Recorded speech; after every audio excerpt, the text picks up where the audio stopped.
Welcome, everybody, to a very hot day here in Florida, and welcome to the High and Empowered podcast. I couldn't wait to go live today. I couldn't wait because of the incredibly hot topic that we're going to be talking about. So I guess it's just appropriate. It's a hot day, hot topic. Today, we're going to be talking about the recent news from the DEA talking about rescheduling cannabis to a Schedule III drug. Now, as excited as I am, and as elated as I am that we have come this far in cannabis, I'm also worried. I'm worried because this brings a lot of different implications to the table. This brings a lot of different worries. When we're rescheduling something, what does this do to the recreational market? What exactly is this going to mean for the medical market moving forward? And of course, in my eyes, I really feel this emphasizes the need and the doubling down of education in the cannabis industry. I mean, we need to dispel misconceptions. We need to promote responsible use, microdosing regimens, medical benefits, highlighting the therapeutic potential of cannabis and that importance, which also furthers research. Because again, there hasn't been a lot of new research into the plant for the last, 10, 15 years. Everything comes from research that was originally done. So again, welcome everybody to the High and Empowered podcast today, coming to you live on LinkedIn, YouTube, Insta no, I don't know, Facebook, and a few other places, as well as Twitch. And we're trying to come to as many people live. If you have questions, talk to us. Let us see what we can answer. But today we're dispelling some of the myths. We're talking about the pros and the cons of rescheduling cannabis. I mean, why not? Today, it's such an important topic because we're looking at the future of cannabis, the future of moving forward, and what exactly that's going to mean. So, look, let's talk about the pros of rescheduling cannabis. Access to medical treatment. We're going to be looking how this improves medical marijuana, improves the education and the knowledge behind using it as a medical application and understanding it, so that now this is, and we're going to get into this and we're going to definitely classify it. But this means this gives validity to cannabis. So by rescheduling it, the DEA is deeming cannabis not as harmful. They're still saying it's harmful, but not as harmful. This puts more restrictions on what's being grown, how it's being grown. It could take years to have certain drugs and therapies approved before they're even on the market. So rescheduling it opens up research. It opens up the medical side of things. It's going to reduce legal penalties. I mean, keep in mind, it's been months since I've seen serious cannabis arrests as far as smoking in public or using the plant or growing on your own. Now, if you're transporting pounds upon pounds upon pounds, obviously there are legalities against transport of large amounts of marijuana. I mean, obviously you're doing it with intent to sell, and then in that case, obviously it's illegal and you'll go to jail. But if you're not doing large amounts, if you're growing on your own, you carry small amounts, you're smoking in public, you're not going to jail, you're not getting ticketed. I haven't. I've been very lucky. Now, there's still a lot of people living in states that don't have, I mean, there's 38 states right now that have medical programs here in the United States.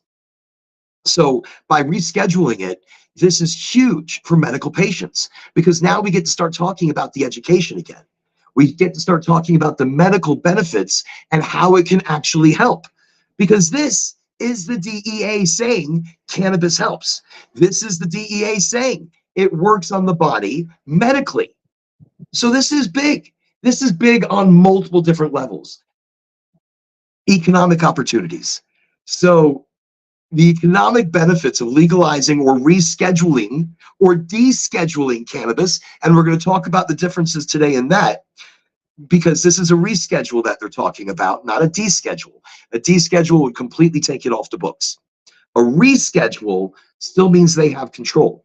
A reschedule means they can still hold things up for years on end. And the timeline that the DEA has in its history,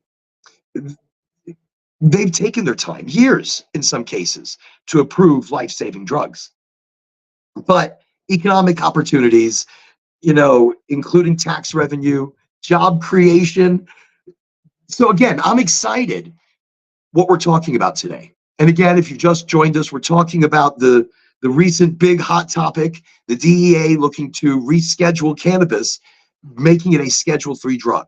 Now, I also want to mention, don't hold your breath. I wrote this down earlier. Don't hold your breath. Don't sit there and think like this is going to happen overnight. Don't sit there and think the rescheduling of cannabis is going to help the recreational market. It's not. It's still illegal on a recreational level. So reschedule. I keep saying descheduling. So rescheduling just means we are now opening things up for medical research. We are opening things up because now the DEA accepts cannabis as a life-saving, as a life-extending, as whatever they're accepting it as. They're accepting cannabis as help for people that need it. So research advancements. And this is where I get really pumped, because there are some great scientists out there, cannabis scientists, that have made incredible strides. This will help them continue. This could unlock opportunities for further research into medical benefits and the risks of cannabinoids. So hypermesis syndrome, for example, since the recreationalization of cannabis, there have been a lot more cases of hypermesis syndrome, which is where when you smoke cannabis, you get stressed out, you get short of breath, you get your blood starts to race. Your instead of it relaxing you, it does quite the opposite, and it makes you feel a little crazy. So I have friends that have experienced symptoms of hypermesis, and usually it's not because of how much they smoked, it's just what they were smoking. I mean, when I say that, one day, he was smoking a sativa, a very strong one that he wasn't used to, maybe one of the terpenes that his body wasn't accepting. And he showed a lot of the signs of hypermesis. He couldn't breathe. His heart was pumping too fast. He was getting stressed out. He was creating a situation for himself. In that, he was creating a problem. I say that because the next day we smoked again, and he was perfectly fine. Didn't have hypermesis syndrome and hasn't since. But other people I've spoken to have had that or issues reoccurring the more they smoke. So I had something similar for a moment, and I got nervous. I'm like, oh my God, holy shit, I can't keep smoking weed. I can't medicate myself with cannabis. And I was all stressed out. I was nervous. My hands were shaking. My heart was beating. My blood pressure was up. I was starting to get a headache. And then I was looking when I was smoking. And I'm like, maybe this is just not working with me. I took a break. I took a tolerance break. These are the things that we need to talk about to medical patients. Taking a tolerance break, letting your body reset so that the THC can work again. After a while, you build a tolerance, much like you would with Vicodin or codeine or acetaminophen or whatever it is that you might be taking. Your body builds a tolerance. Same thing for cannabis. You build a tolerance. We start using cannabis because we want to feel better. We want the bricks of life to just kind of come off our shoulders so that we can talk to people. We can work, or the PTSD of life can be just a little bit lighter. This is why we get into cannabis. So, long way around. Your nose and your body tells you what's not working for you. When it comes to things like hypermesis syndrome, yes, it's real. Yes, you need a break. Yes, I took a week off and I felt better. I smoked a joint and I was like, wow, I really needed that. I can see where my body was different. Was I addicted? Did I need it for the week that I didn't smoke? No, I was fine. I was a little groggy, and I was a little sharp with people and I wasn't as chipper as I normally am. But when I smoked again, I didn't have to smoke as much. And that amount that I used was able to process and help in my body.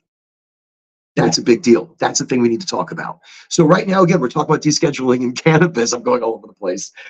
And we're also talking about why we use cannabis, what brings us into cannabis, and what keeps us here. That's why I want to talk about descheduling or rescheduling, because that, again, it's research advancements. This opens up a whole new field of research that is supported by the DEA. And again, with the DEA giving validity to cannabis. Boom, this is huge. In my lifetime, I could have never anticipated this. This year, I turned 50. I don't want to talk about it. Let's move on, okay? But my whole life, I've been involved in cannabis, whether it be growing or procuring it or helping patients or helping brands. I've always been in cannabis, and I've also been on the side of activism at the forefront of education and information and demystifying, changing the mindset of cannabis. So in that, and in my love for the plants, rescheduling to a Schedule 3, it's huge. And I'll explain again a little bit more why I think that's so huge. But let's talk about some of the cons of rescheduling, or the proposed cons. There are public health concerns, as in, negative health effects of cannabis, like we were just talking about, but also the risk to adolescence and addiction. But there's no addiction. You don't get addicted. So I'm not worried about that. I'm worried about kids getting access, but not with rescheduling. It's going to be the same. The medical programs that are currently in place really won't change. The recreational programs, I don't know. I don't know what this means. I do know that this opens up, and I did see it from somebody else. This opens up the purchase of flower or cannabis from these MSOs, maybe from a conglomerate of growers. So the quality may go down, not up. The education needs to go up, but the longer the MSOs hesitate on teaching the public about the plant, because the MSOs are multi-state operators, your big cannabis operators. And the reason I bring them up, because these are the ones that are going to be in control of the medical market as we reschedule. They are also the ones that are going to be mostly in control of the recreational market.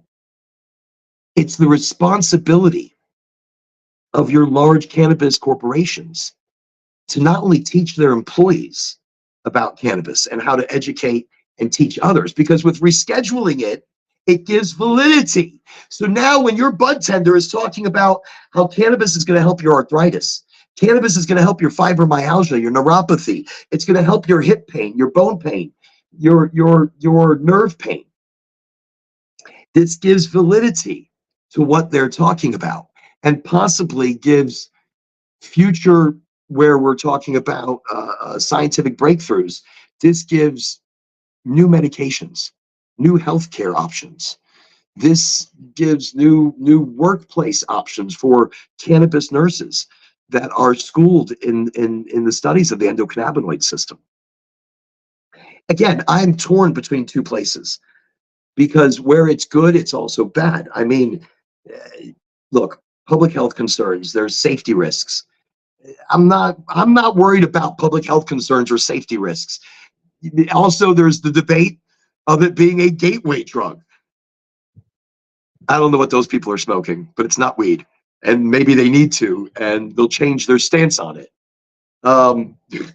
Regulatory changes. Now, the regulatory complexities involved in rescheduling cannabis, and the need for the comprehensive frameworks to address safety, labeling, taxation, scientific research.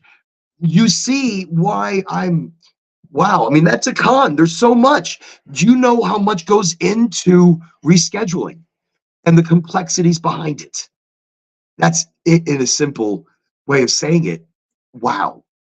Wow, because look, the years that it takes to not only build this framework and to put together those SOPs, I'll say SOPs. It could be, look, it could be forever. And that's why I'm big on the need for education to dispel misconceptions about cannabis. Look, it's the importance of educating the public to not only dispel myths and misconceptions, but for them to better understand how cannabis works in the body, how it activates neurotransmitters, how it releases dopamine in the body. And that's not for every part. That's just when you smoke it, or maybe when you eat it. But we're using it as a topical. We're using it in a regimen as an oral solution. You know, there's so much to talk about. Promoting responsible use. Again, this is education. And this needs to come from your large cannabis companies. They need to employ field activation reps. They need to employ outreach, community outreach. I know some have it, some don't, some can't afford it. I feel it's not that you can't afford it. You look at the bottom line and you just don't need it. You need it not only to advertise your brand, you need it to show medically what your brand is capable of, what your company's heart is capable of. You bring in new patients not just by promoting, hey, I've got pre-rolls, hey, I've got tinctures. They don't give a shit. Everybody has that. Everybody has that. You bring in new customers by showing them that you are community, by showing them that you want to educate.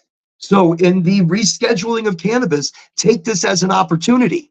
Take this as a huge opportunity to double down on education. I mean, look, the medical benefits. We could talk shows, many shows I could talk alone about the medical benefits of cannabis. You know, the therapeutic potential of cannabis and the importance of educating healthcare professionals. This is big because now your healthcare professionals are the ones talking to the patients, bringing new patients in, bringing new people into the fold, teaching them that there are different alternatives to the medications they're currently taking. This does open up, I feel, the door for our pharmaceutical industries to come right in and try to patent a myriad of products that will bring pills to the table, cannabis pills. I don't know.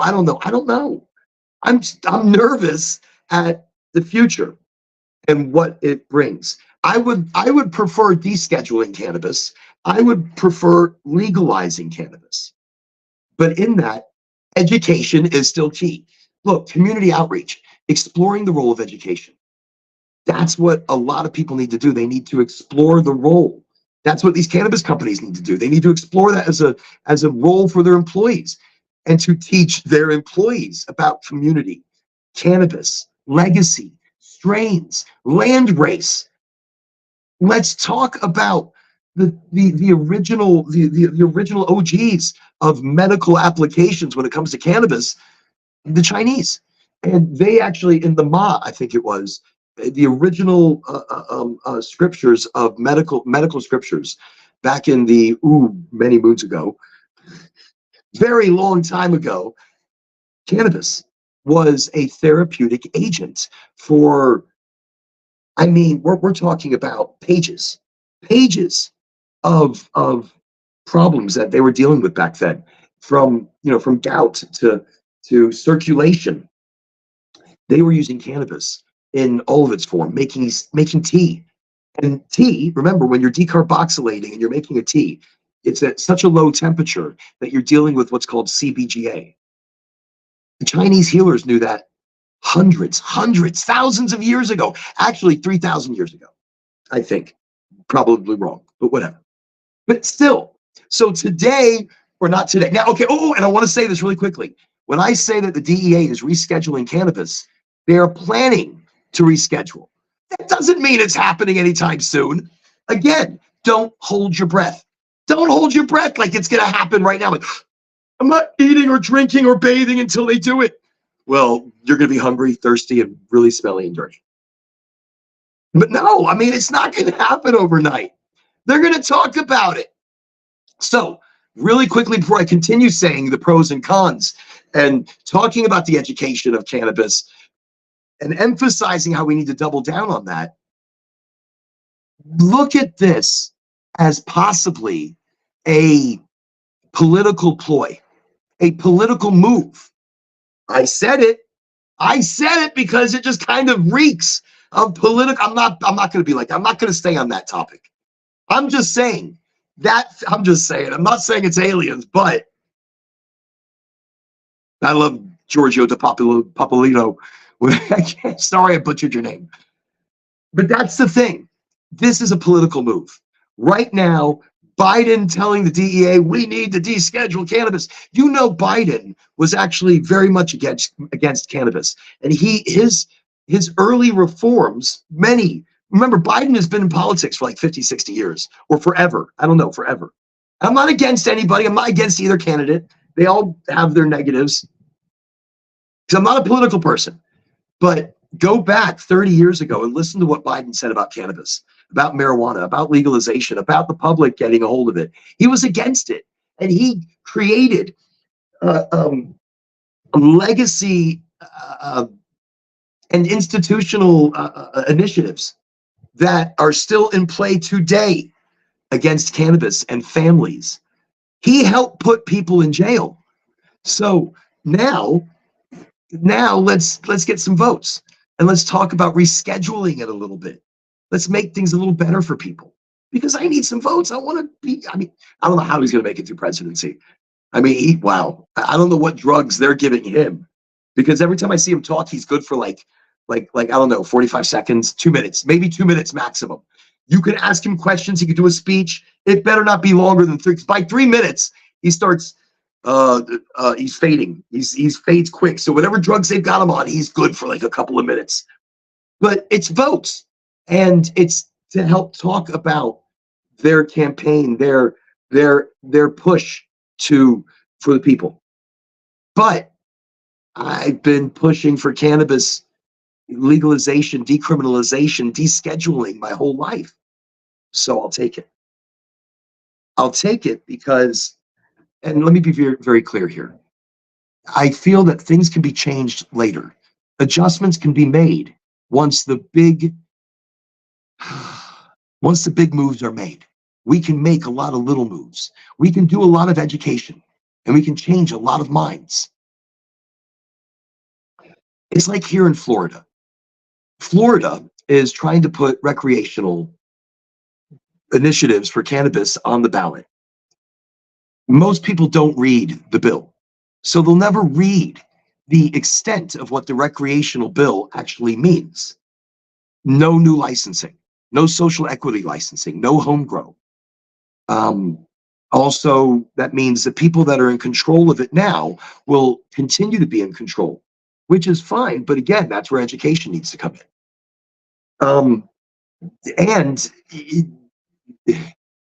So I'm all for recreational going on the bill.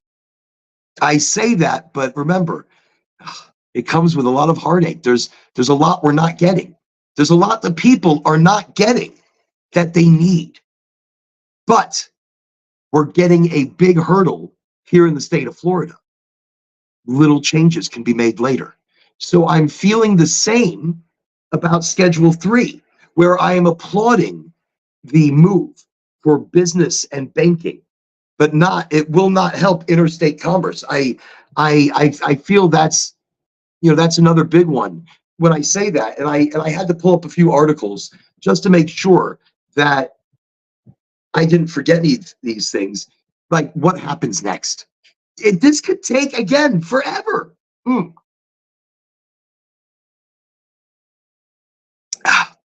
Oh, I work up a thirst. So, before I get too far into talky about rescheduling, descheduling, legalization and growing your own. Before we get too far, I do want to mention that today's flower I'm smoking comes from a company that, again, I'm not promoting the company directly because I'm not supported by any of the cannabis operators here in Florida.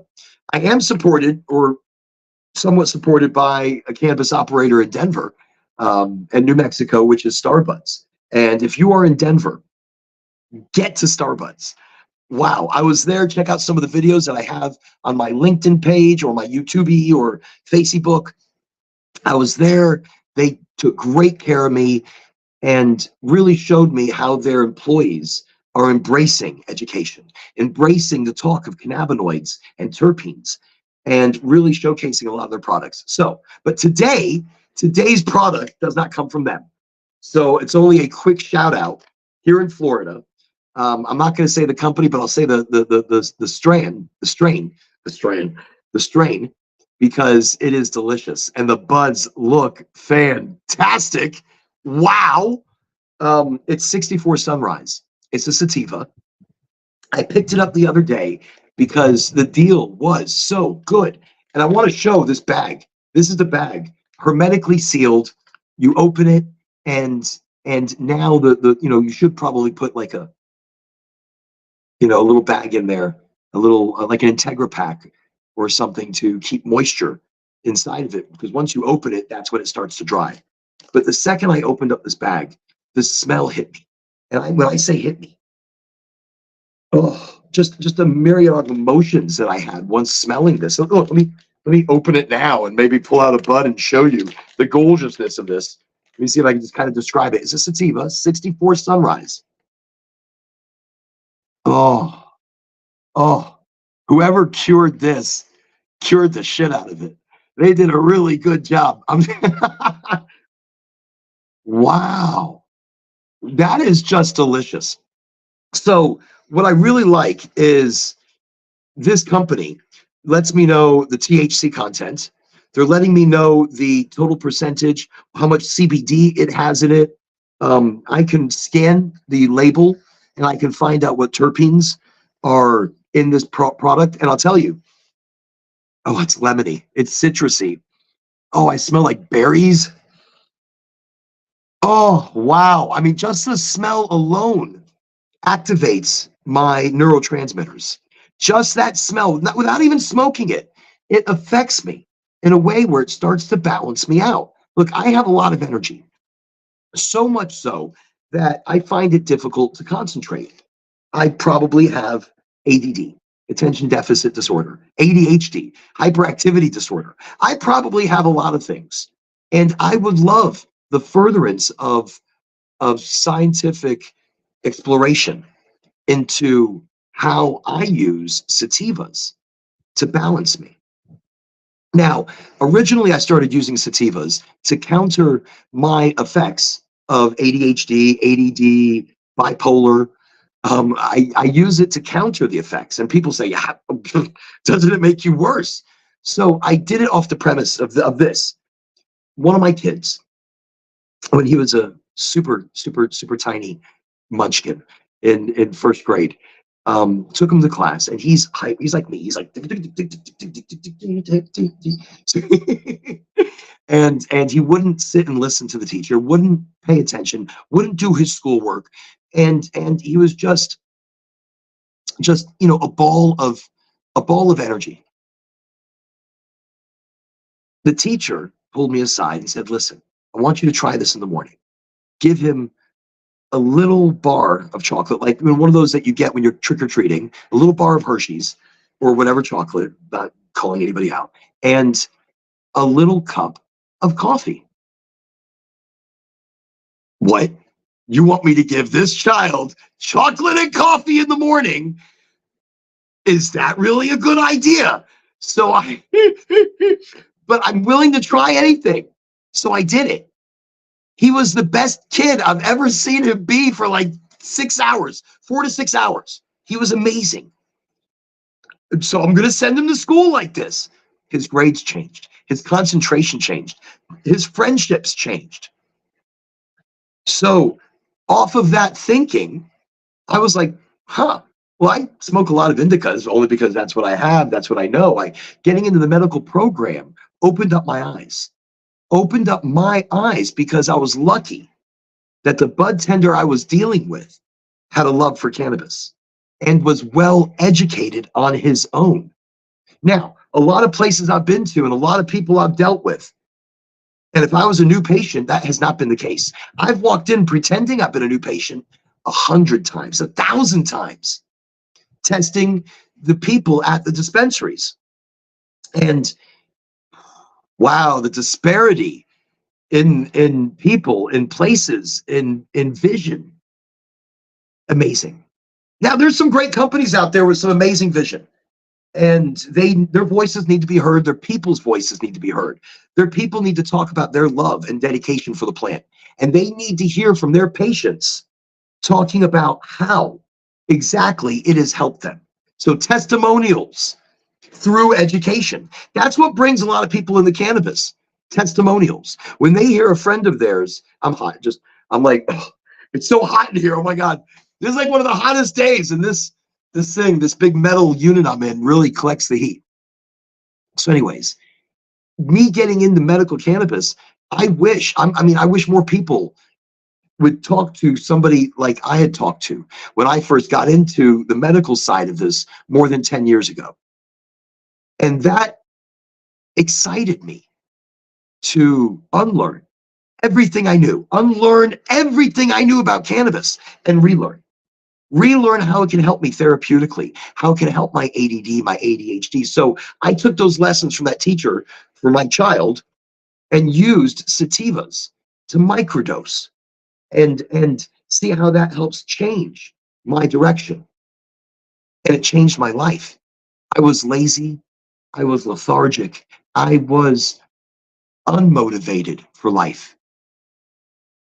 Changing my regimen, changing what I was using through education brought me fire, brought me energy, brought me excitement, changed my direction in life. And using cannabis in different ways to help me deal with sometimes the hardest things in life. I mean, right now, I'm dealing with very hard things in life. And I still wake up and I'm able to have a comical outlook on the hardest parts of my life, the hardest times. You find the good in the bad. I feel cannabis helps me do that. That week I was off of cannabis. Actually, it's not like the first time I did tolerance breaks. I do it all the time. The longest I went was like 9 months. That was a crazy time in my life. That 9 months, I was not. That first joint, or that first bowl that I smoked, 'cause it was a bowl. That first bowl that I smoked, I was like, what have I been doing this whole time? Why have I not been smoking? Oh, this is terrible. It's like I can think now. It's like the veil has been lifted once again, and there's life. I just couldn't see it for 9 months. So I see the difference in attitude, in mood. That's why I use cannabis. So rescheduling it opens up scientific research, opens up the talk of education. Now, right now, all I hear about, the DEA plans to reclassify marijuana as a lower risk drug, officials say. Another news source, marijuana industry hopes for new highs. I mean, if you look at the stock market and you look at cannabis stocks, I'm really glad that I have cannabis stocks. I've been losing money for years with them. I've been losing so much money. It's like I've been in the rear. It's like I owe them money. I lose so much money. So like I'm breaking even now. Thanks. I'm not making any money. It's just going up a little bit. It's going to go back down. There's senators now attacking marijuana banking bills. Hearings, Chinese money laundering and da da da da. Shut up. Who cares? Not who cares. I take that back. If you would open up banking for these hardworking, legal cannabis companies, then you wouldn't think there's anything shady going on. But by rescheduling it, I believe this opens up a whole new world of banking. Banking. Now, I know I had the article somewhere, and in that article, it was talking about, how this is going to change and add to the industry. It's going to add jobs, of course, in educators, in scientists, and doctors, and nurses, in research. Uh, there's so much that's going to open up here. But I do want to mention we're only rescheduling, which rescheduling moves cannabis to a lower schedule, indicating that it's a less dangerous, but still regulated. Descheduling completely removes cannabis from the list of controlled substances, treating it more like a common item. I think moving for descheduling is just smarter. Less work. Rescheduling means, again, they still have control. They not only do they have control, but they can deem how long it takes for things to come out. They can deem what they consider safe, what they don't consider safe. But again, remember, this does give validity to cannabis, and that's something we've been looking for a very long time. I was talking about what I was smoking, and then I got sidetracked talking about political shit. I do want to show this bud. I pulled out some buds, and I hope it really shows there's some striations of purple in here that are just, I mean, this is like their tiny buds. Here, let me go back this way. This is their tiny buds, and they're really compact. You see that? Very, very compact. Very compact. But they're beautiful. Look, they smell delicious. But they're very compact, and I don't know if you see some, you can't really see the perpies. All the ones that were super uber purple, I broke down already. And like, look at this. Look how dark that is. Do you see that? Those are the perps. That's the purple on this bud. That's 64 sunrise. So if you're in Florida and you're looking for 64 sunrise, it comes in bags like this, and it comes from a company like this, and that's it for them. It's good. And it was very cost effective. I'm just going to throw that out there. Like, wow. Because we're always looking to see what's cost effective. I was going to Sanctuary, but I do want to mention they raised their prices. And what I picked up last time wasn't very good. It was dry. So I don't know what they did. They raised their prices and shit got dry. Look, I can talk shit about everybody. That's how it works. I was going to Liberty Air Wellness. But that got a little expensive. Theirs isn't really good priced right now. True Leave is really high priced. Move was high priced. So I went to them, and their price was rocking, yo. Plus they have points, and they had a huge variety. So, whatever. That's where I went. That's what I got. That's what I'm smoking on. But also, what I'm also smoking on is Mile High Dabs. Boom. Lovely. This is a lemon haze. And today we will be puffing on the Puffco Proxy. This is the Sherlock Holmes of pipes. It's electric, so that you are not burning your cannabinoids at incredibly high heat. This is important. Again, back to the whole education of things. You don't want to destroy your cannabis. You want to get all the beneficial cannabinoids that usually are burnt when you smoke a pipe. You smoke a pipe with a lighter, there's butane contamination, there's high heat, and all those beautiful cannabinoids disappear. But you want the medical benefits of things. So I'm using the Puffco. Puffco, again, does not support me in any way, shape, or form. I wish you guys did. I'd talk more about you. They don't. But in that, it is a great medical product. Why? Because I'm able to get smaller regimens. I'm able to put small amounts in and control how much I'm consuming. And I'm able to do it at very low temperature, which means I'm able to get a myriad of cannabinoids that I wouldn't get if I'm smoking with combustion, lighter, butane, pipey, burny. So instead, doing in this. So what I do and what I love about this, I loaded the bowl. I don't know if you can see that. There is some beauty in there. And what it is, it's sugar wax. Oh, it is delicious smelling. It's so hot. It's like melted and it's already ready. So we're just going to turn this thing on. It's a little button here on the side. I hit it twice. 1, 2. Now it did a little buzz. And when it buzzes again, that means it's ready. So anyways, let's keep talking. There are things going on right now that are bills that are being introduced into in I guess what is it, into the Senate, into the Congress, Senate. It's one of the two um, that are much more interesting right now than rescheduling of cannabis. I know I said it just now when we hit the button again. I'm going to hit it again. Boom, boom.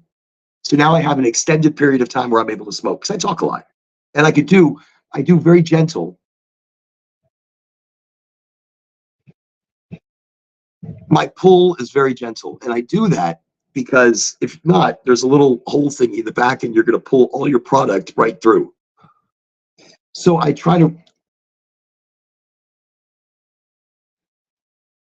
I mean, I could take a harder hit, but I'm trying to gently hit my product so that my lungs are able to absorb it quickly and it's able to go and be a vasodilator. So this lemon haze, it's a sativa.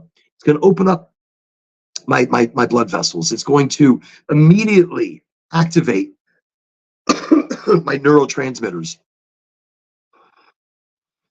I'm doing it at a low temperature. So now hopefully I'm getting more of your THCV or your CBDV or CBGVA or CBD, more of your acidics and more of the V or well, super lemon haze. I guess no. If this was higher in certain terpenes, was grown a different way, maybe this would be high in THCV. Not all sativas have THCV, but I'm doing small amounts of it so that my body assimilates it properly.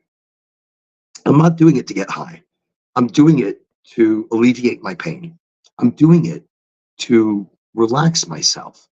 And this is where I'm talking, because a second ago I was getting and I'm talking all over the place, but I'm smoking a sativa, which is relaxing me. I would have never thought this because there's always been a myth about sativas that has been perpetrated, that it gives you psychosis, that it makes your heart race, that it in case there's any smoke in the chamber, that it gives you headaches and migraines. Actually, when I have migraines, I smoke sativas.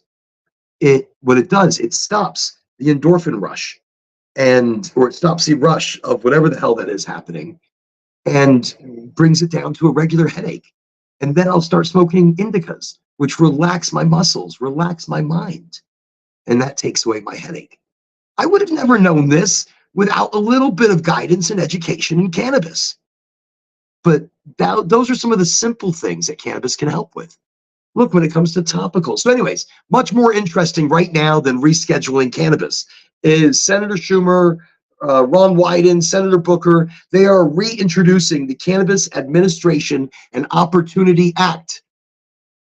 That was yesterday that was posted, so that's today. Today, and it's a bill that would federally decriminalize and regulate cannabis. I just said it. You heard it. Nobody's paying attention to that. Now, does that really mean anything? Because they're going to reintroduce it. It'll get passed and then shot down by the House. Or again, I don't know how politically anything works. I'm absent like that. I mean, I know and I don't know, and I really don't care. I'm not political. But they're going to introduce it into the House or the Senate or somewhere. That'll get passed. Everybody will be really excited. Then it'll get to the next place. And those people will be like, no. But with the rescheduling of cannabis, maybe they won't say no. With the rescheduling, maybe the mindset, not now, but next year, in 2 years, in 3 years, maybe once they get educated in cannabinoids, maybe once they get educated in the beneficial medical uses of cannabis, now that the DEA gives validity to cannabis, gives validity to its therapeutic healing beneficial attributes, well, then maybe in a year, in 2 years, in 4 years, the people who say no won't be saying no. So that bills that are reintroduced, like the Cannabis Administration and Opportunity Act, won't be shot down, won't be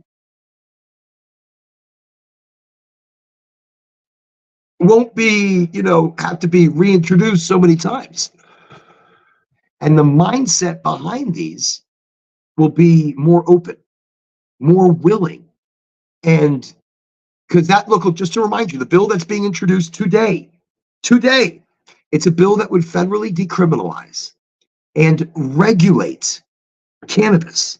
So it's decriminalization, meaning you no longer go to jail for this. You can get a ticket.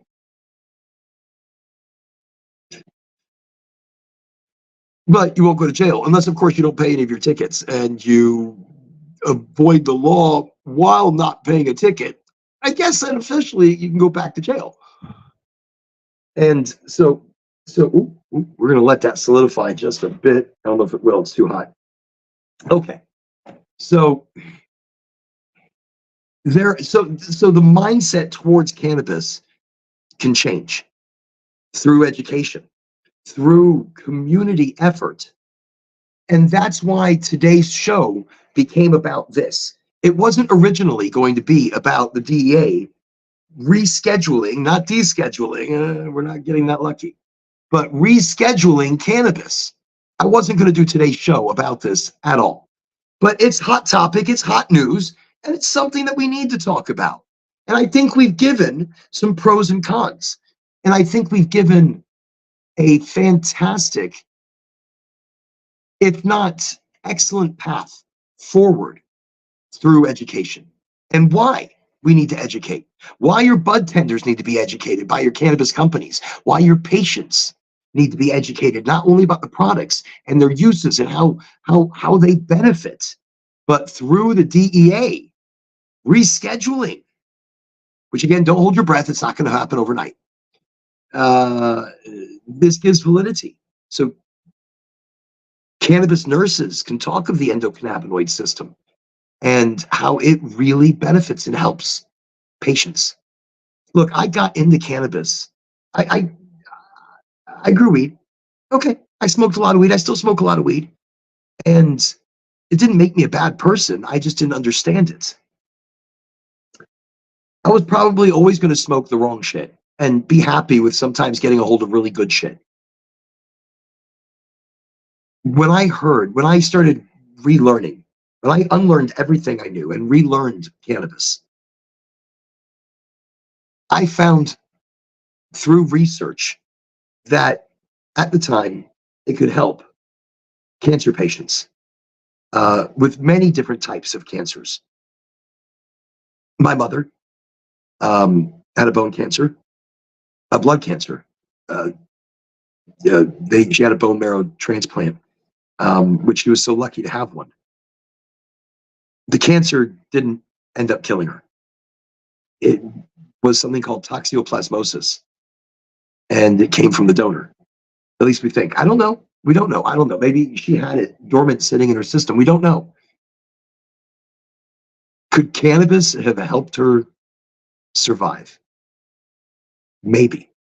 Maybe it could have helped kill off some of the cancer, giving her better antibodies in her body. Maybe it could have made her stronger, and maybe it could have made her happier. Happier people live longer. Happier people find strength and the will to survive. Maybe RSOs could have engulfed the cancerous cells and suffocated them out. Maybe a million different things. But that's why I got into cannabis. I was going to get high regardless. But when I learned what this could do, it changed the path of my life. And when I couldn't help the one person that I wanted to help, I wanted to help everybody. When I lost my mother, I went through a couple of years of torment and pain and self-reflection and authenticity search. Um, and it and all of that and my depression and relearning who I am, it ruined my marriage, it ruined my life. I mean, it didn't. I did that. And even in trying to save it and rebuild it, and you know, it doesn't. Without cannabis, I would have gone crazy. No. I all of that. I found my purpose was for people to learn about how cannabis can help them and how it can help others. So that maybe I can reach one person that can reach a million. Maybe I can reach one person that can help one person survive a little bit longer, a little bit happier, a little bit healthier through the combination, not just cannabis, but changing the fats in our body, diet, exercise, many different things. So I got into cannabis because I wanted to help my mom.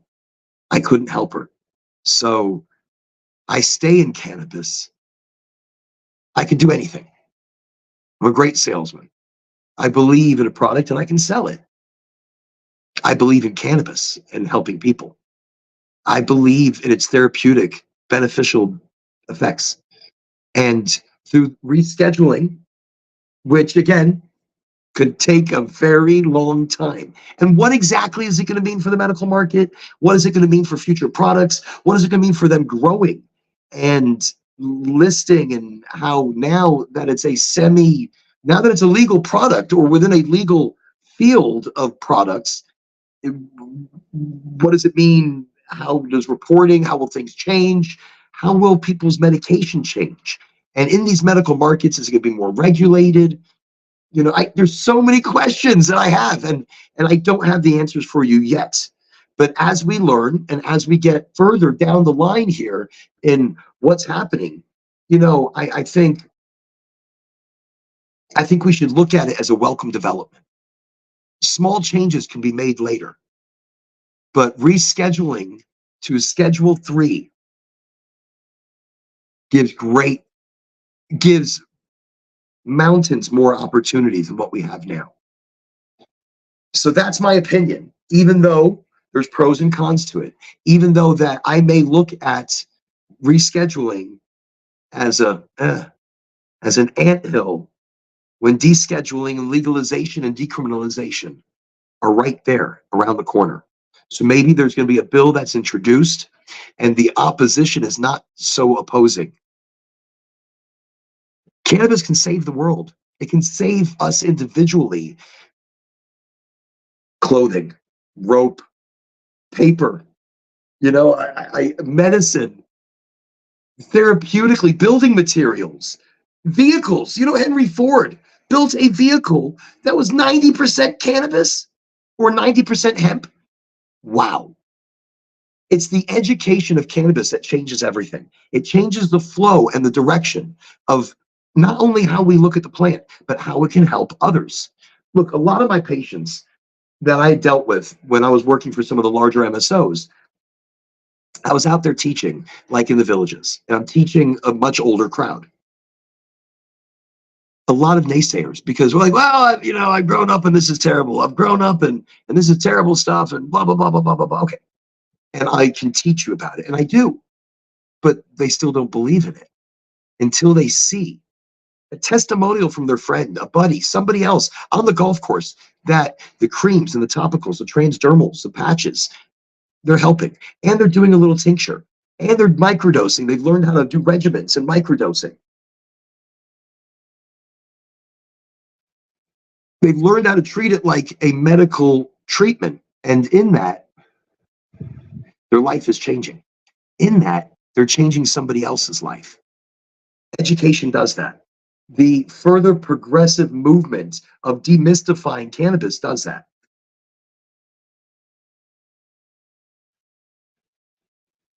And again, very gentle. I'm not doing a hard hit. I'm very gently pulling from this. This is a sativa. It's lemon haze. After doing it, and remember, I'm doing it at such low temperature. Green is the lowest. It just turned off, but I'm still getting a little something out of it. And I'll show you what's interesting. Oh, did I just turn it back on? I hope not. I pressed the button accidentally. Okay, so I'm going to show you. So what's coming out, I don't know if you can see that. That's like, it's dripping out the backside. So I load it in here. And the excess, what I'm not using, the product that is, that, and you see at the bottom there, and it comes right out. The second it cools, I use my little dabby pen tool from G Pen. That's where I got it from. I'm just saying. Um, it picks it right up. Anyways, just showing you what I'm using. When it comes to using concentrates, for example, and I just want to talk about that. So when it comes to education and it comes to using concentrates, your older generation is afraid because what they have seen is a torch and a glass contraption. And oh my God, they're scared shitless. They see this and they're like, that's a lot going on. And you want me to put my mouth where? So they don't, and they're afraid of it, and I'm afraid of it. That's a lot, and it's high heat, and also in those high heats with those dabs, and that's what people are doing. They're doing dabs. I mean, I guess that's a dab, but it's not high heat. It's very low heat. With the high heat, you're burning off all the beneficial cannabinoids, and really all you're getting is that blood-brain barrier transference. You're just getting head high. You're not getting the medical benefits of it at all. And when I'm doing it gently and I'm taking light, gentle hits through this, I'm getting just as high, but not quickly. I'm not getting that, oh my God, I'm high and I don't even know who the hell I am. Instead, it is letting my body and my mind assimilate it properly. Also, I'm getting some of the beneficial cannabinoids that disappear at high heat. I'm doing low heat. So then I'm getting just as high, but I stay high. And I just kind of, every time I hit it, I just kind of reiterate that beautiful high instead of blowing out my THC receptors. I'm not. Education. Education in a recreational market is essential. Education in a medical market, it's like playbook. If you're not doing that, then what are you doing? The patients need to learn how to use this where it helps them. I've had so many patients come to me when I was in call centers and they're like, look, I've been using this for the past year and this shit doesn't work. I take this time and I take a lot this, that time. And I just start feeling really high and I just never feel healed. Nobody ever taught him how to use cannabis properly. Nobody ever taught him to do microdosing, to do regimens. They didn't sell him a solution. They sold him a brand. They sold him a product. And they double sold him this product. And he's like, so what am I going to do with these 2 bottles of capsules of sativas? I can't do sativas. And I really don't believe a capsule can be a sativa. I don't believe there's really a terpene profile to it. Once cannabis gets to a capsule form or a liquid form where they're not utilizing the terpene or the flavonoids, then, or like if you're doing droppers, there's no indica sativa. There's just do dropper. But do small amounts and build up from there and see how it helps your body. Do a sativa dropper if you're having nerve and bone pain. Do an indica dropper if you need help sleeping, relaxing your mind, relaxing your muscles. Sure. And see how those work. Microdose. Start small and work your way up. Don't start heavy because then you have to work on bringing yourself back down again. And that can be done very easily with straight CBD, like a dropper full, and within a couple of minutes you should be good. 2 Tylenol seem to do the trick, and you're fine. You're not high anymore. You've killed whatever THC is bonding in your body, I believe. I don't know. I don't know the whole scientificness behind it. The things that are coming out of my mouth today. But I do know that we are going to take a quick hit of this delicious 64 Sunrise because fantastico, because I was smoking the concentrate. Oh, wait, let me really quickly mention. So people are afraid of concentrates, and older generations are afraid of concentrates. When they learn how to do a Puffco proxy, for example, it's easy. That's what they want. They don't want that big glass rig. See, I digress what I was talking about a second ago. The big glass rig, the fire torch, and why people aren't doing concentrates.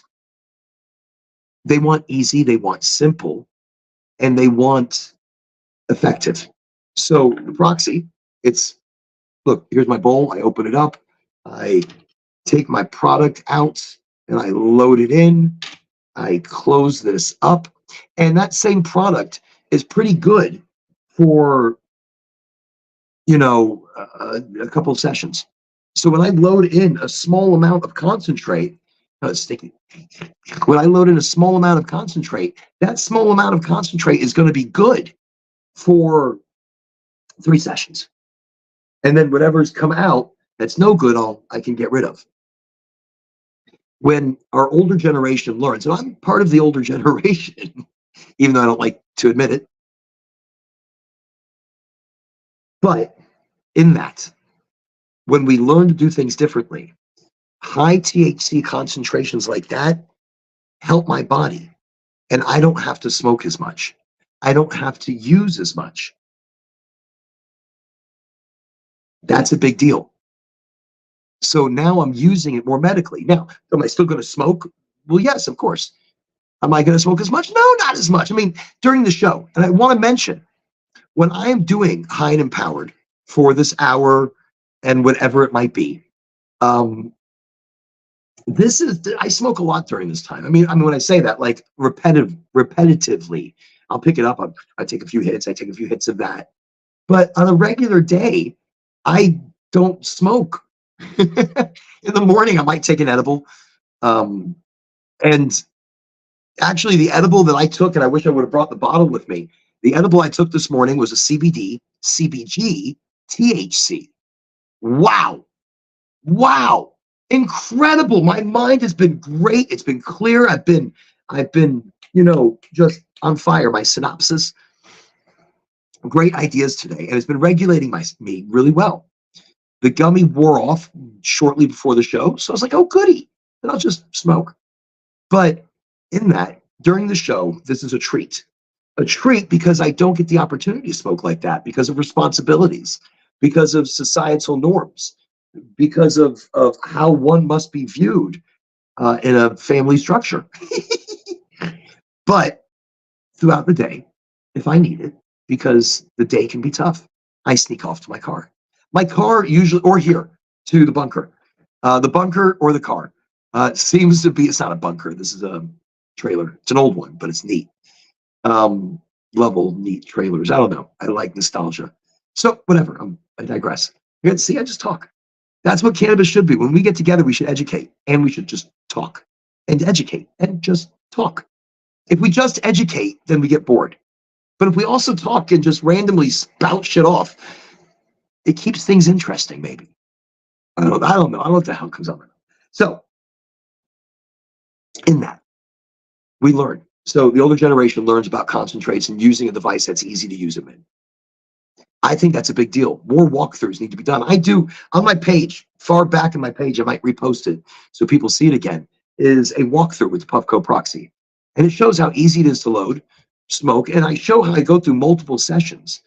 It doesn't affect me mentally in the sense that it keeps my mind clear. And you'll notice through those sessions, I'm exactly the same as when I started off sober, just medicated for different reasons. For example, oh, wow, okay. I want to talk about how the Puffco Proxy helped me last night. Last few nights, I've been working out again. I'm trying to get back in shape. Mind, body, spirit. I want to feel good. It's not just about the authenticity of self. It's feeling good about oneself. And if I feel good health-wise and muscle-wise and strength-wise, then I feel a little better mind-wise and confidence-wise. Not that I need it for my confidence. I have 1,000,000% confidence. I don't care. I love myself, and that's what's important. You love yourself. But sometimes we can't. We need things to help us love ourselves. So anyways, I'm getting back in shape. I'm eating right. I'm becoming more of a pescatarian, vegetarian, pescatarian. I'm learning what that means. With the occasional dabblance of meat. But I'm learning. But I feel great. I feel better. I feel healthy. I feel even more energetic than I normally do. I thought it would like calm me down. No, I'm like all over the place. But in my search for authenticity of self and the resurgence of Orin, the refinding of my my my inner power, my strength, my confidence. I don't know, whatever you want to call it. So I've been working out, and I have on my left leg I have neuropathy, where large parts of my leg are numb. My toes and parts of my foot are almost totally numb. Or deep inside, I'll feel like a pins and needles. It's crazy. And then sometimes I feel it as far as into my thigh and even into my arm, and maybe my hand. Sometimes I don't know. So it's my whole left side. When I smoke sativas, certain sativas, and not like flower. If I'm doing flower, it doesn't seem to help. But CBGA, when I make tea, like when I make tea with a sativa, with cannabis, I make a tea and you're decarboxylating it at a very low temperature. You're getting CBGA, THCA, CBDA, the acidics, and your body is doing a live decarboxylation. Amazing shit. Anyways, I feel things again for a period of time, not forever, but it's like it's reactivating, it's getting things moving. I also have fibromyalgia on the other side of my body. I know, confusing, but only in my foot. Oh, excuse me, where my foot is ultra sensitive. And I say ultra sensitive, so if I bump into a table, it's like a sledgehammer just hit it. So super ow. It could vary. Sometimes certain parts of the foot are more painful than others. And then I don't know what it is, but I get pins and needles in the whole foot. And then the whole foot feels like it's on fire for a little while. So long story short, how did the Puffco proxy help me? I couldn't sleep. I've been tossing, I've been turning. My whole leg has been on fire because I've been working out. So I've been activating nerves and I've been activating pathways, and I'm waking things up with the weightlifting or workouts and the regimens. I am activating things that haven't been activated in a long time. I coach soccer and I've been running, and I haven't run in a long time because ever since a drunk driver nailed me. It's a show for another day. It is. It really is. I still have anger towards the leniency that they showed this drunk driver and the damage that he did to me for life.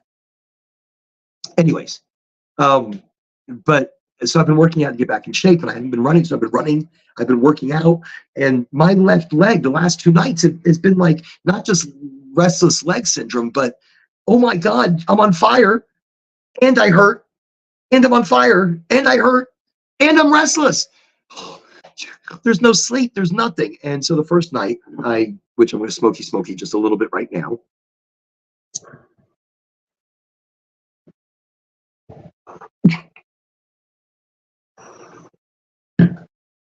Very tasty.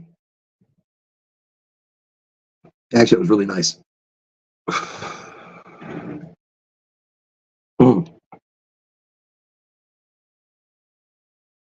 I've been talking a lot, so I'm messing up my throat, and then I smoke flower, and I hit it really hard and hot, and that burned off cannabinoids that could have been beneficial. I wasn't doing it as an example. I just wanted a quickie, and then it goes away quickie. So it's not like when you get high, you stay high all day. You get a little schmunz of high, and you're like, oh, a little schmunz, I'm high. Very good. I think research needs to be done with regular cannabis users that have been using for a long period of time. It doesn't affect me the same way. I mean, yeah, I still get some very lovely, and I'll get the giggles, but not as much as I did when I first did. And even after a long tolerance break, I will remain lifted longer, but I really don't get the giggles. I wish I did. That's what I miss. If I could have anything back that I had when I first started using cannabis, would be the giggles. Every time, like it was like for the first couple of years I would smoke. I would smoke joints. And everybody, people like, oh, I brought a joint. I'm like, oh my God, he brought a joint. Holy shit. And, we'd smoke. When I started, sorry, Mom, sorry, Dad, it was like 13.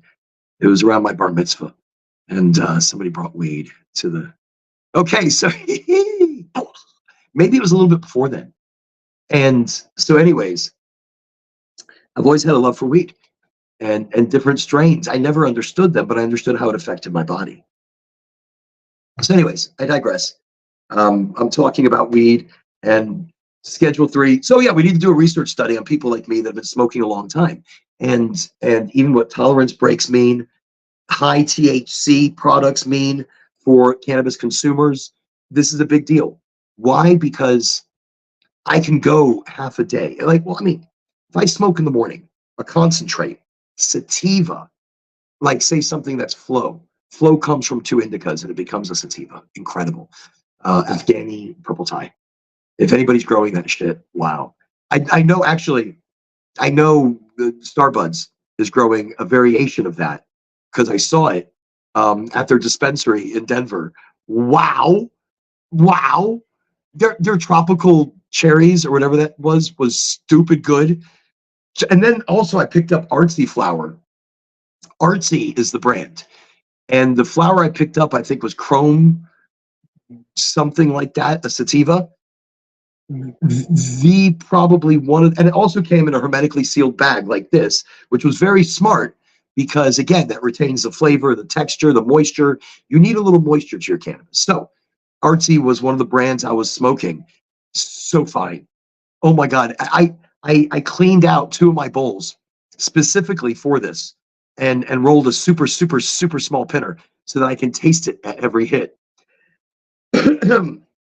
Wow. The terpene profile on this had to be skyrocket through the roof. That's what I'm looking for. The THC, though, was still pretty high. I think the THC was around 27. That's great. You don't need any higher than that. That was fine. It kept me high and lifted for the length of what I required. So where I think a cannabis study needs to be done on people like me that smoke their whole lives and have been smoking, where high THC makes a difference in things like dementia, or fibromyalgia or neuropathy, where maybe the high THC with THCV or the other active cannabinoids can be used in combination or on their own. Just throwing it out there because it's worked for me. I say that I've lost weight because of cannabis, because of high THC cannabis, but I've used it medicinally. That's where education needs to be forefront in this new expanding venture of cannabis and rescheduling. And again, if you're just joining us, don't hold your breath. Rescheduling can take a very long time. And we're talking about how education really plays a pivotal role in the future of cannabis and understanding how to use it properly. So I was talking about how I don't think I ever said it. I guess I should. So I was having problems with my leg. And recently, high THC and how this helps. I was having problems with my leg. It was throbbing. It was aching. It was restless leg syndrome. It was on fire. It was electric. I don't know what was going on, but I was getting jolts of pain. And this has been happening the last 2 nights. I couldn't sleep. Last night, I didn't put this one in. I put the other one, which it was also a sugar wax, and I put it into the proxy. And I just put a little once in, and I couldn't sleep. But I'm sitting there at the table. I'm like, okay, all right. I loaded up my little bowl. I went out to the porch. I hit my little button. Boom, boom. It activated my pipe. Thank God it didn't need a charge. Thank God. No, I'm serious. This is what I did. I'm telling you exactly how it helped me. My leg is crazy. I'm standing up. I'm stretching it. And I remember I've been working out lately, so I really feel like the working out. I pulled a hamstring not too long ago. I pulled a hip and a rib, and no, I I feel like I'm falling apart sometimes. Oh, wait. So on the porch, just like that, I took such a light, gentle hit.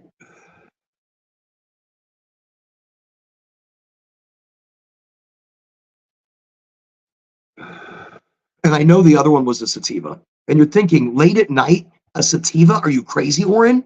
This is where we need to unlearn and relearn cannabis and how it can benefit us.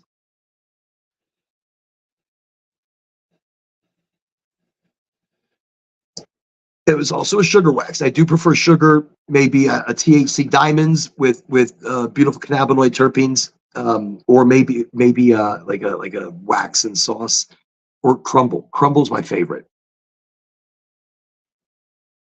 Crumble is so light, so airy, so gentle. Crumble, you taste every single hit. It's just gorgeous. Okay, it's worth every penny. So is this stuff. Mile High Dabs, very nice. Okay, so I did this last night, and I took that light, gentle hit. By the way, leading up to this point, my leg, it's like electric. There's like electric pulses going through my freaking leg. Gentle hits off the proxy. Just like that, it stopped. Just stopped. High THC was able to quell an immediate issue. Like, immediate. I mean, the pain went away, the electric jolt's gone. I mean, it's a little sore from working out, but gone. I went back inside, I put the pipe down, because there's no smoke that emits. By the way, once it's off, look, I don't smell anything. I probably wouldn't. But no smoke is emitting, so I'm able to put this thing down. It's responsible. I'm very responsible. And no flame is burning, see? So I went back in, I laid down, and I started watching, Hulu or Netflix. I think it was Netflix. Don't even know what I was watching. Oh my God, yes, I do. And maybe it was Hulu or something, or maybe, I don't know. It was The Scout's Guide to the Zombie Apocalypse. And as I'm watching this, I'm sitting there going, this is stupid. I have to be up early in the morning. This is stupid. What am I watching this for? And then I'm like, that's why I'm watching. I needed to laugh. Life is hard, and we need to laugh at stupid shit. Sometimes. My life right now is hard. I don't get many opportunities to laugh, so I take them. I remember them, and they remind me, like just now. I remember why that shit was funny. I'm not going to repeat it because it's probably inappropriate. But watch The Scout's Guide to the Zombie Apocalypse, and when the guy's hanging out the window, you'll understand why it's so funny. Or when people are stuck on fences, and they're escaping. I'm just silly, stupid shit. We need to laugh, and that's what cannabis helps me with. Sometimes I laugh again. So, anyways, hi, boom, hit me. I'm watching this. I fell asleep. I don't even remember. I fell asleep with it still on, and I woke up, and the pain wasn't there. The day before, by the way, when I woke up, the pain was there still. So I went to sleep with that pain. I went to sleep fighting that pain. Last night, I smoked one bowl or a couple sippies until it went out. I may have redone it again, like you pressed it twice more just to reheat it. And I was like, just a couple more. But in that, seriously, quelled my pain. Do you know how many people might deal with this? Do you know how many people are dealing with shooting pains, and they can't drive or walk or sleep? And if you can't do those things, it affects your mood. It affects your persona. It affects your whole world. It affects your relationships and your friendships and your workships. Whatever. I took that hit and I went to sleep. And I woke up this morning feeling really good. And then I took a CBD, THC gummy. And only one gummy. I felt great all day. I still feel great. Super energetic, super focused. Now, my continual smokage, is it helping that? It's reigniting my fire, maybe reigniting my flow. I like to bring myself to a certain flow. I like to work with the mood that I'm given that day. Every day you wake up, you choose your mood. You choose the path that you're going to take that day in your life. And people might be watching going, yeah, no shit. But sometimes we need to be reminded that we can change how we immediately feel. First thing in the morning, we're groggy. We should understand that and understand that about ourselves. But we should pull ourselves to a authentically positive place where we can approach the day with vim and vigor and strength and excitement, enthusiasm, energy. That's where it comes from. It comes from how I'm feeling. I used to smoke weed and I didn't understand how sativas can help me. Sativas, I live on sativas. I love them. Do I not use indicas? I was smoking Alien OG the other day. Loved it. Beautiful indica. Gorgeous. Also came from the same people that have that 64 Sunrise. Spot on, baby. Spot on, y'all. Oh, there was another one too. Wait, there was like a banana or a blueberry. Shit, I can't remember. Crazy name. Jelly bean or something. It was like really good. There's a couple that they've just released, I guess. The price was hot and the bud was good. So I look at that as well. But I also use some of that bud to make butter. And that's where I love to talk about microdosing and getting small amounts. I'm not always smoking. And that's going to be another show on its own. My smoking is, I'm cutting down. Because again, my esophagus, my throat, if I'm smoking from a pipe, I'm still dealing with butane contamination. I'm still dealing with high heat and burning off all these beneficial cannabinoids. Now, that's why I like to talk about the proxy. I don't feel like I'm smoking. I'm using concentrates. I'm using the high THC as my body needs. But I'm also getting it very gently. Now, if I do a dab, a high heat dab, my throat hurts, my head hurts, my brain hurts, my eyes feel like they're just and it's weird. Dabs hit you at like two different times. Like you'll take a hit and you're high, and then you'll think, okay, all right, I need to really not be so high. And you come down and you're like, okay. And then all of a sudden you realize, oh shit, I'm really, really, really, really high. Depends on the stuff. So when I do it like this, I'm never high. I'm controlled. That's where the education of cannabis needs to come in. People need to hear about what happened to me in my leg. Wow. Wow. Took the pain away. I went to sleep. I got up today. I am rocking and rolling. The pain is gone. So now I can think clearly. I can do other things. When you're in pain, it restricts you from doing things. It restricts you from living your life properly. And I don't know. I think we've talked about a myriad of different things. We've talked about rescheduling, descheduling. Legalization would bring more control from the government in that they are legalizing it so that they can tax it, so that they can control the pathways of it. So this might be a building block, this rescheduling that we're going through or talking about, or the possible talking of rescheduling. Because for the DEA, this could be years in the making.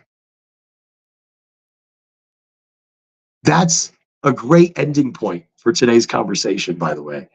Years in the making. Don't hold your breath. This could be on their agenda to talk about. And this could be on the agenda for Biden and Camilla to talk about. Is it Camilla? Camilla Harris, I think it is.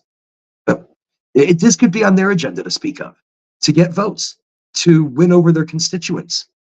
They could be telling them, hey, you see that? We are pushing the DEA for rescheduling. And people be like,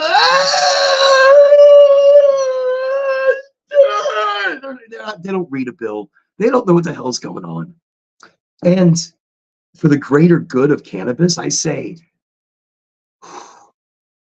yeah, go forth and conquer. Go forth and make strides, cross picket lines, reschedule. It should be decriminalized, should be legalized, should be homegrown. Damn it.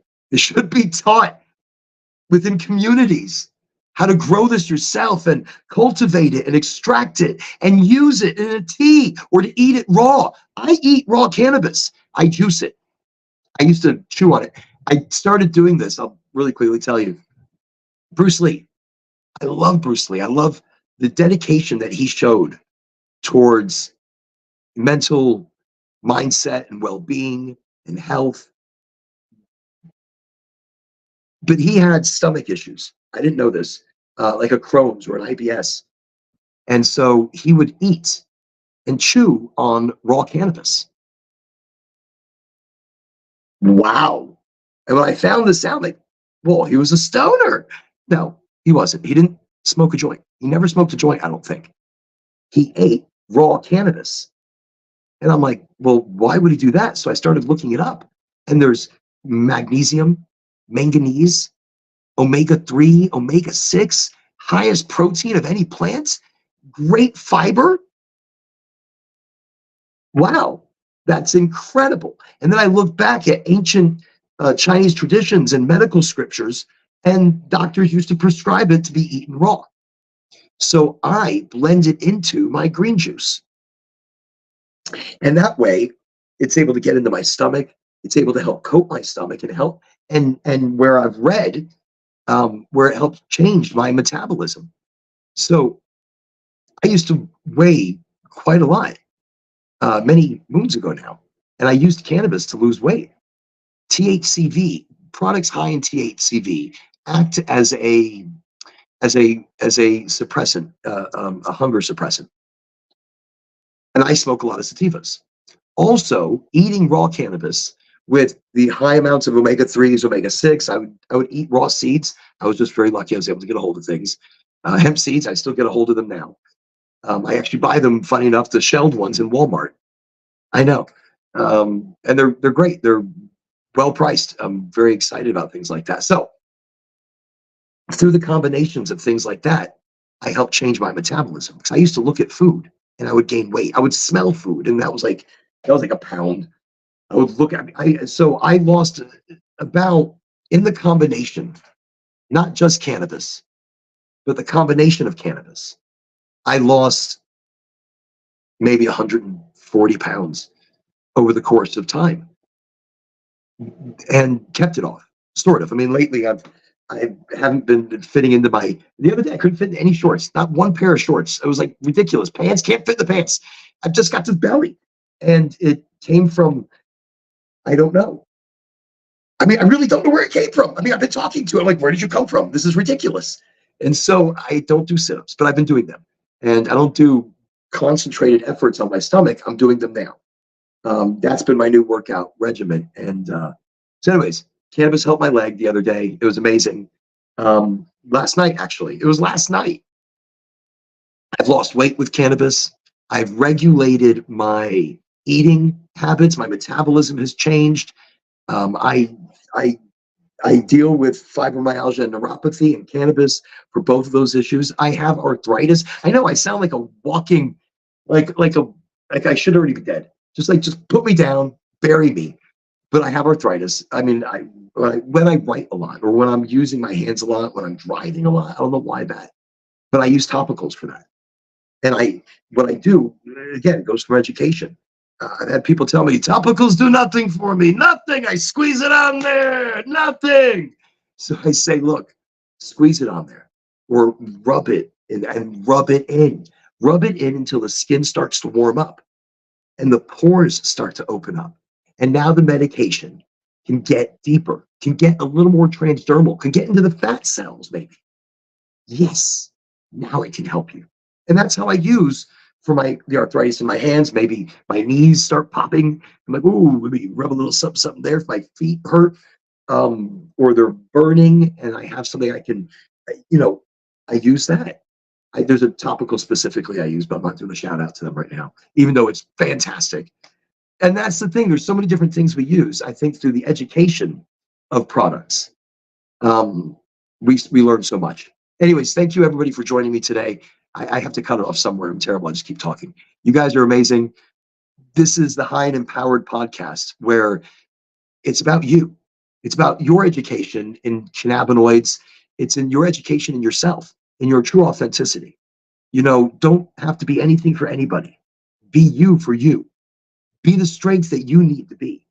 You search for it, you have it already. This is the show that we're here to remind you how amazing you are, how amazing you've been, how hard things have been for you, and you've pulled through, and the things that you've accomplished. So I say thank you to you. I say thank you for watching and listening. You can find us on many different networks, restreamed, and we're out there, baby. We're out there. I don't know, whatever. Thank you for joining me. I'm going to go back to smoky a little bit, just a little bit.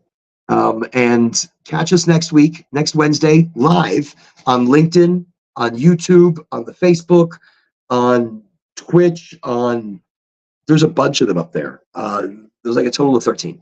You can find us in different places, and we're there. And then later, there's a podcast, or they take just the voice, and it's on the Podbeans or whatever Apple has, whatever Samsung has, whatever all of them have. I don't even know where it goes. I know it goes. I know Dualistic Unity takes it and runs with it somewhere. And run with it. Run with it. Take it. I don't know what's happening anymore. But you're all amazing. Thank you again for joining me. Yeah, I guess that's it. If you ever have any questions, send them. Get them to me. I will answer anything I can. I probably should have on the chat. I'm just going to mention that. I didn't even know if there is. Look me up. Let's chat. Got to run. Really enjoyed. Oh, Honey Smith. Well, I wish I would have seen that. See, I don't even see the chat. I'm terrible. Thank you, by the way, for commenting, and I will definitely reach out to you. Again, everybody, thank you. Gotta go. I mean, I don't have to go. No, I do.